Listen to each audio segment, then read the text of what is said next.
here today. And it's very important to note and to remember why we gather at the Lincoln Memorial. It's a beautiful backdrop for us today. The weather's perfect, but it was a perfect backdrop for Dr. King as well. The Lincoln Memorial is special amongst the memorials in the city because it has become historic in its own right. It's not just here because it honors Abraham Lincoln. That's an important reason. But the Lincoln Memorial has become the most important place in America where people go to demonstrate, particularly for civil rights. So, of course, we know of Marian Anderson singing here in 1939. We know of Dr. King speaking here in 1963. And we know of more than 60 other civil rights demonstrations that took place over the years between those two events. Now, the Lincoln Memorial is one of more than 400 national parks that preserve America's scenic beauty and preserve our most historic areas. For example, you can go into Philadelphia, you can go to Independence Hall, which is a national park. You can see the actual Liberty Bell. You can stand in the room where the Declaration of Independence and the Constitution were written. You can go to New Jersey to Thomas Edison's workplace, to his laboratory. You can see and stand in the actual place where the light bulb and the motion picture was invented. And here at the Lincoln Memorial, you can stand on the very spot where Dr. King gave his speech. It's marked in the pavement below my feet. And every one of these fifth graders is going to walk over that as they come up to recite the speech.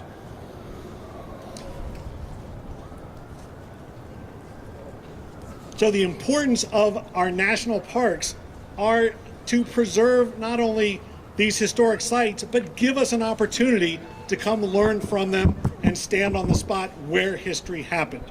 Again, we're thrilled that you're here with us today.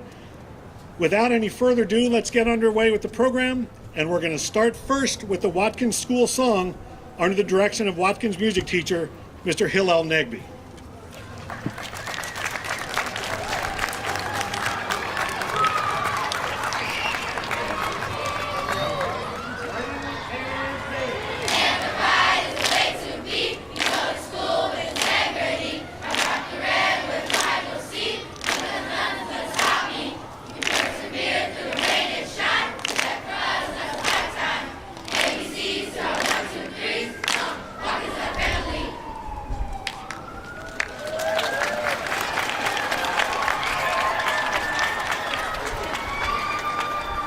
Fifth graders, we are off to a great start. My name is M. Scott Berkowitz. I am the very proud principal at Watkins, and I'm so glad we are here today. Last week, while we were practicing for today, I asked the fifth graders, why is this speech important to you? And they had great answers. They said to remember the racism, injustice, and segregation of the past, to remember how much black people have overcome, to remember slavery, and to not make the mistakes of the past. Our community meeting was full of these important lessons that our students are taking away from the experience of preparing for today. When Dr. King addressed the world on these steps 60 years ago this August, he was dreaming and calling for change. While you listen to our fifth graders, and I want everyone, I'm talking to everybody out there, our Watkins students, our families, and everybody else, I want you to consider his dream. Which parts of this dream have come true, and which parts have not yet? And what can you do about it? At Watkins, we're challenging our students to confront these important questions. Our fifth graders are working through their answers as part of this experience, and we will hear from two fifth graders, Callie and Essence, very soon, after we go through the speech, of course.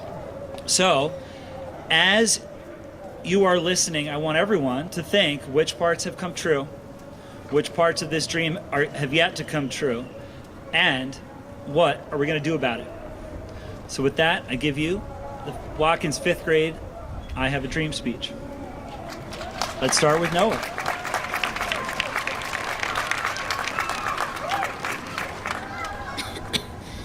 I am happy to join with you today in what will go down in history as the greatest demonstration for freedom in the history of our nation. 5 years ago, a great American in whose symbolic shadow we stand today signed the Emancipation Proclamation. This momentous decree came as a great beacon light of hope for millions of Negro slaves who had been seared in flames of withering injustice. It came a joyous daybreak to end the long night of their captivity. But 100 years later, the Negro is still not free. 100 years later, the life of the Negro is still sadly crippled by the manacles of segregation and the chains of discrimination. 100 years later, the Negro lives on a lonely island of poverty, of mist and vast ocean material prosperity. 100 years later, the Negro finds himself languished in the corners of American society and finds himself exiled his own land. So we've come here today to dramatize a shameful condition. In a sense, we've come to our nation's capital to cash a check. When the architects of our republic wrote the magnificent words of the Constitution and the Declaration of Independence, they were signing a promissory note to which every American was to fall heir. This note was a promise to all men, yes, black men as well as white men, would be guaranteeing the unalienable rights of life, liberty, and the pursuit of happiness. It is obvious today that America has defaulted on this promissory note, insofar as their citizens of color are concerned. instead of honoring the sacred obligation, America has been giving Negro people a bad check, a check which has come back marked insufficient funds. We refuse to believe that the Bank of Justice is bankrupt. We refuse to believe that there are insufficient funds in the great vault of opportunity of this nation. So we have come to cash a check that will give us upon the riches of freedom and the security of justice. We have also come to this hollow spot to remind America of the fierce urgency of now. Now is not the time to engage in the luxury of cooling off or to take the tranquilizing drug of gradualism. Now is the time to make real the promises of democracy. Now is the time to rise from the dark and desolate valley of segregation to the sunlit path of racial justice. Now is the time to lift our nation from the quicksand of racial injustice to the solid rock of brotherhood. Now is the time to make justice a reality for all of God's children. It would be fatal for the nation to overlook the urgency of the moment. This sweltering summer of the Negro's legitimate discontent will not pass until there is an invigorating autumn of freedom and equality. 1963 is not an end but a beginning. Those who hope that the Negroes needed to blossom steam and will now be content will have a rude awakening if the nation returns to business as usual. There will be neither rest nor tranquility in America until the Negro is granted his citizenship right. The whirlwinds of revolt will continue to shake the foundations of our nation until the bright day of justice emerges. But there is something I must say to my people, who stands on a warm threshold which leads to the palace of justice. In the process of gaining our rightful place, we must not gain the wrong means. Let us not seek to satisfy our thirst for freedom or just from power. We must forever conduct our struggle on the high plane of dignity and discipline. We must not allow our creative protests generate into physical violence. Again and again, we must rise from Jekyll heights of meeting physical force with soul force. The marvelous new militancy which has engulfed the Negro community must not lead us into a distrust of all white people. For many of our white brothers, as evidenced by their presence here today, have come to realize that their destiny is tied up with our destiny. They have come to realize that their freedom is inextricably bound to our freedom. We will not walk alone. And as we march, we shall make the pledge that we always shall march ahead. We cannot turn back. There are those who are asking the devotees of civil rights. When will you be satisfied? We can never be satisfied as long as the Negro is a victim of the unspeakable horrors of police brutality. We can never be satisfied as long as our bodies, heavy with the fatigue of travel, cannot get larger than the motels of the highways and the hotels of the city. We cannot be satisfied as long as a Negro in Mississippi can vote. And a Negro in New York thinks he has nothing which to vote. No, no, no, we are not satisfied, and we will not be satisfied until justice rolls down like waters and righteousness like a mighty stream. I am not unmindful that some of you have come here out of great trials and tribulations. Some of you have come fresh from narrow jail cells. And some of you have come from areas where your quest for freedom has left you battered by the storms of persecution and staggered by the winds of police brutality. You have been the veterans of creating sufferings. Continue to work with the faith that unearned suffering is redemptive. Go back to Mississippi, go back to Alabama, go back to South Carolina, go back to Georgia, go back to Louisiana. Go back to the slums and ghettos of our northern cities, knowing that somehow this situation can and will be changed. Let us not wallow in the valley of despair, I say to you today, my friends. And so even though we face the difficulties of today and tomorrow, I still have a dream. It is a dream deeply rooted in the American dream. I have a dream that one day this nation will rise up and live out of the true meaning of its creed. We hold these truths to be self-evident that all men are created equal. I have a dream that one day on the red hills of Georgia, sons of former slaves and sons of former slave owners will be able to sit together at a table of brotherhood. I have a dream that one day the state of Mississippi, a state sweltering with the heat of injustice, Sweltering with the heat of oppression, will be transformed into an oasis of freedom and justice. I have a dream that my father children will one day live in a nation where they will not be judged by the color of their skin but by the content of their character. I have a dream today. I have a dream that someday, down in Alabama, with its vicious racists and his governor's lips dripping with the words of interposition and nullification. One day right there in Alabama, little black boys and black girls will be able to join hands with little white boys and white girls as sisters and brothers. I have a dream today. I have a dream that one day every valley shall be exalted and every hill and mountain shall be made low. The rough places will be made plain and the crooked places will be made straight. And the glory of the Lord shall be revealed, and all flesh shall see it together. This is our hope, and this is a faith that I go back to the South with. With this faith, we will be able to hew out of the mountain of despair a stone of hope. With this faith, we will be able to transform the jangling discords of our nation into a beautiful symphony of brotherhood. With this faith, we are able to work together, to pray together, to struggle together, to go to jail together. To stand up for freedom together, knowing that we'll be free one day. This will be the day. This will be the day that all God's children will be able to sing with new meaning. My country, 'tis of thee, sweet land of liberty, of thee I sing. Land where my fathers died, land of the pilgrim tribe, from every mountainside let freedom ring. And if America's become a great nation, this must become true. And so let freedom ring from the prodigious hilltops of New Hampshire. Let freedom ring from the mighty mountains of New York.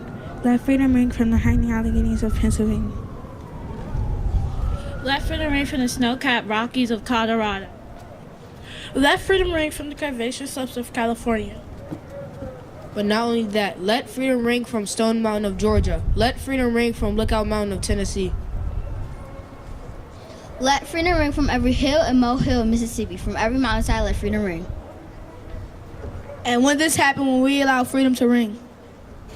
When we let it ring from every village and every hamlet, From every state and every city, we will be able to speed up that day. When all of God's children, black men and white men,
Fifth graders, great job. Okay, I have a couple of quick reminders, and then we're gonna leave it to Callie McNamara and Essence Merritt to give our closing remarks. Before they do, a couple of notes for parents. So parents, if you're a Watkins parent and you plan to take your child home, you must do face-to-face sign out with your child's teacher, okay? Everyone needs to leave after a sign out is happening, okay? When Callie and Essence are done, fifth graders, we're gonna stay up here for just a little bit, collect our belongings, and maybe take some pictures. But our final words are what we're gonna use to look forward. And Callie and Essence have really put together some thoughtful remarks about the challenge I hope everybody is grappling with, right? What does the words we just heard, Dr. King's speech, mean to you today? And what can we do to help our country and all of us realize his dream? So let's bring Callie McNamara and Essence Merritt to the podium for their remarks.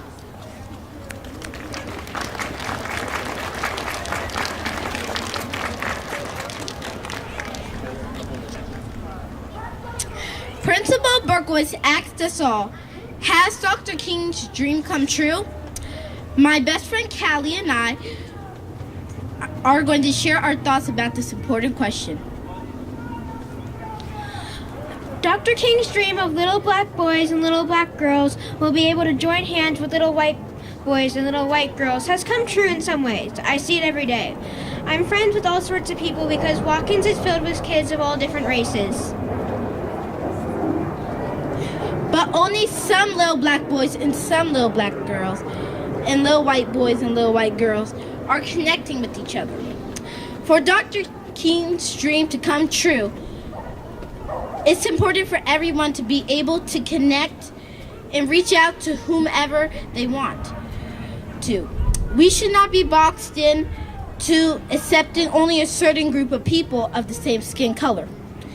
Another reason why Dr. King's dream has not yet come true is the disadvantages that African Americans still face because of the legacy of slavery.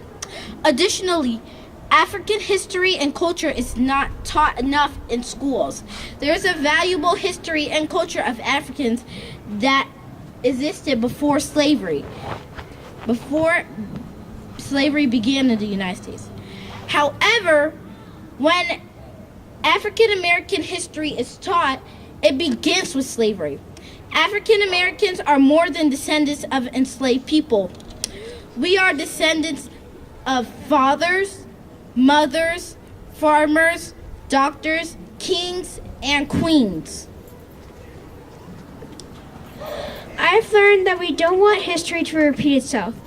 We have just heard the words unspeakable horrors of police brutalities. And yet today, black people who are 13% of the U.S. population are accounted for 27% of those fatally shot and killed by police in 2021, according to Mapping Police Violence. That means black people are twice as likely as white people to be shot and killed by police officers. This is a clear example that we need to do more to make Dr. King's dream come true. So what can we do? When Dr. King asked us to hold hands, he asked us to be a neighbor, to be a friend. So if you move to a new neighborhood, think about what makes that neighborhood so special. Chances are it's the people that live there for generations that make it special. We do not want to force out the rich history of those neighbors. Dr. King told us we cannot walk alone, and he told us we can never be satisfied until we join hands like brothers and sisters. If you are a good neighbor, you helped your neighbor to fulfill Dr. King's dream. You can stop looking at a person's skin to decide if you are going to connect with them. We can provide reparations for descendants of slaves so that we will have a fair chance in America.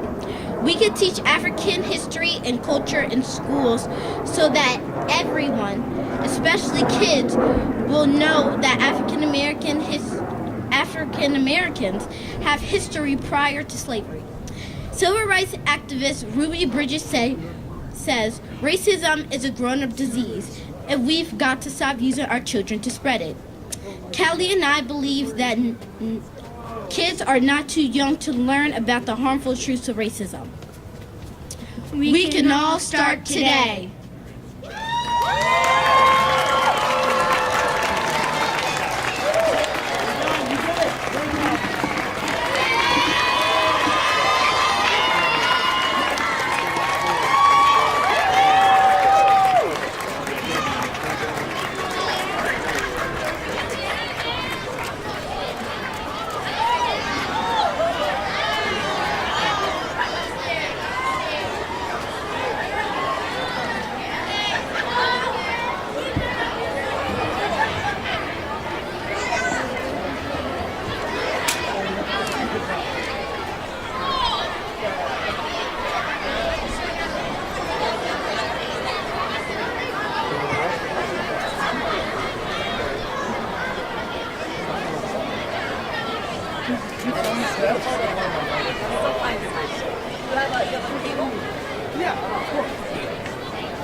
Wait, Danny's here. Danny's here. Sorry.